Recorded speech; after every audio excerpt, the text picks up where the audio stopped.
Hello everyone and welcome back to my channel, and if you're new here, hi, welcome. I feel like it's been a while since I've shown my face on this channel, and I promise I want to get back into it eventually. Life has just caught up to me, I guess, and it's been forever since I've actually gotten to sit down and work on a video. But I am back, and that is because I published my 4th book over the weekend, and I'm super excited about it. I'm super proud of it, and here it is.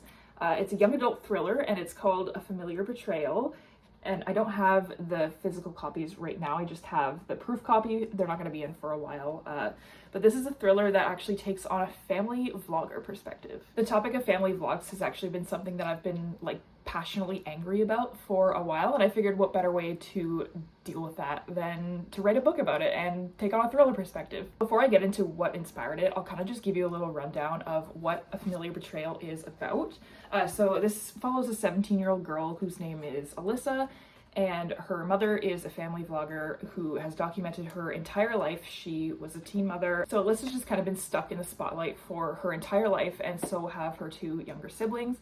And basically it ends up being the cause of the divorce between her 2 parents. The father doesn't like that she's doing it anymore, and she decides that they're just gonna divorce because of it. The father had always been a part of the family vlog, but after a while he just decided that he didn't think it was safe for his kids anymore, so he pulled back. They ended up divorcing, and basically the final straw ends up being that the mom, a year later, posts a video that's kind of bashing the father and making up a bunch of stuff about him. So his solution to keep the kids safe is to kidnap them. So he truly believes that by kidnapping them and holding them hostage in a basement cabin in the middle of the woods, that he is keeping his kids safe from their mom's social media obsession. But Alyssa does not agree with that. So she decides to start kind of planning her escape, but also try to keep her siblings safe. But at the same time, their father is actually threatening them, like he's carrying a gun, and he's threatening to hurt them if they even bother to escape. I really think that it shows the impact that family vlogs can have overall, and I really wanted to explore that topic because I always found myself a couple years ago wondering, the kids of these family vlog channels that have their entire lives exposed on the internet, even their most intimate moments, their most embarrassing moments, what do they feel like? I think back to all the embarrassing moments that I had when I was a kid, and all the lessons that I learned through that. I was a brat sometimes, and sometimes I threw tantrums, and I can't imagine if my mom had filmed that and posted it on the internet for everybody to give their opinion about how I am an ungrateful child, or whatever that might be. So the book does explore those topics, and it kind of takes a thriller edge onto it. It kind of shows Alyssa's just kind of done with both of her parents. Both of them have done bad things, and it just kind of shows how she handles that, but also trying to keep her siblings safe at the same time. A couple years ago, when the idea for this book came to me, it had been after I fell down a rabbit hole of other content on the internet that talked about family vlogs, because I'd always thought this for a while. I had always wondered what it would be like to grow up in a family vlog channel, and then I started seeing other channels actually talking about it and bringing attention to it. And I kind of fell into that rabbit hole of watching all of those videos and seeing the dark side of that.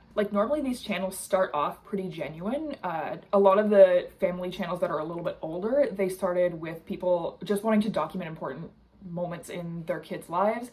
And then as they started to grow more and they actually started to make a very comfortable living off of it, it started to become a career. So then they started recording every single moment, things that necessarily you're not gonna look back on. And of course that includes all the moments that kids might find embarrassing, like starting your period, or just having a tantrum or any kind of disagreement.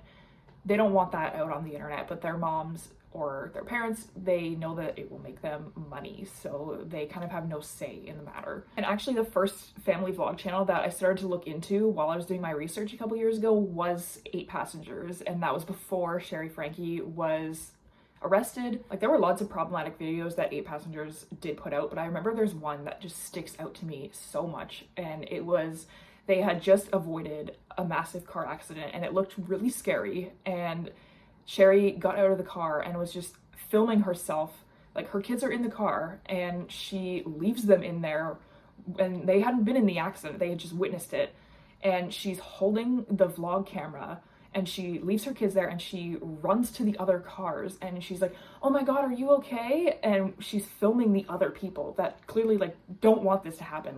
Something scary has just happened to you, and now you're being filmed for millions of people to see, for her to make money off of. And I remember thinking that was just so insulting for the people who had been in the accident, and she was just filming herself running down the road being like, oh my god, are you okay, and almost like painting herself as this big victim, and then leaving her kids in the car. And then I can't remember if it was 8 Passengers or if it was a different family channel, but I do remember seeing this one channel in particular, when their kids would fall and get hurt, instead of like going to them, they would go to them holding the camera, and they would kind of put the camera in their face like, oh my god, are you okay? And the kid is like clearly screaming and crying, but knowing that they're being filmed. And the sad part is there are several families out there who do this. And a lot of the parents on these family vlog channels genuinely think that they are doing the right thing by recording these moments. They think like, this is gonna make us more authentic, that we're not only showing the perfect side of being a family vlogger, we're showing the bad side of being a parent as well. But it's at the sake of their kids. And they're making basically the same salary as a doctor, so it's like, why would they care? So I'm glad that it's being talked about more, because I feel like for the longest time there just wasn't really any awareness about this kind of thing. In a way, I really think that my new book kind of brings attention to that a little more, especially for people who didn't already know about it. It kind of shows that from a child's perspective. And towards the end of writing this book, some videos from children of content creators did start to come out with their own videos kind of talking about their experience now that they're like 17, 18, 19 years old. And I definitely used those videos and watched them a lot to kind of find out what it would be like, you know, to have your entire childhood sacrificed for content and basically working right from the moment you're born. What would that be like? And social media can actually be a pretty dangerous place. I'm sure that's no secret now. Like there's stalkers out there, there's perverts out there. You just never know who your content is being shown to. You might not intend to have strange men watching your content, but that's just what ends up happening. So that's, I feel, another big part of this book is talking about the dangers of social media that maybe some people might not even realize, like looking into your channel analytics. Sometimes that can be a pretty scary place. Essentially, social media has just completely divided the family in this book. It drives the parents to divorce, and it makes the kids resent absolutely everything. You know, for them, nothing is kept private. The internet knows everything about their lives because their mother wants to vlog it and make some money. But it's not all bad. In this book, I actually do talk about some of the positives that social media can have. So for example, I do like little YouTube scripts in this book that kind of show that the mom, in an effort to find her kids after they've gone missing, is she creates YouTube videos to kind of bring awareness to the whole situation. And she has 4.3 million subscribers. So now that her kids are missing, there's a lot of people on the internet who are going to be trying to help her find her kids. So that's kind of where the positive side of it comes in. It's a great tool to spread awareness for anything, especially if you have a platform. So if you're into short, fast-paced thrillers, I think this is going to be the book for you, especially if you love to passionately hate family vlog channels just as much as I do. This book is under 200 pages. I believe it's 178 pages, so this definitely can be read in one sitting. I'm gonna leave the link to this book in the description in case you're interested, and I'll drop a link to all the other books that I have as well, just in case you do like young adult books. I do write a mix of thrillers and contemporary as well. I am planning on making some more book-related content, so if you have any ideas for me, definitely leave me a comment and give me some recommendations, because I want to get back into making YouTube videos again.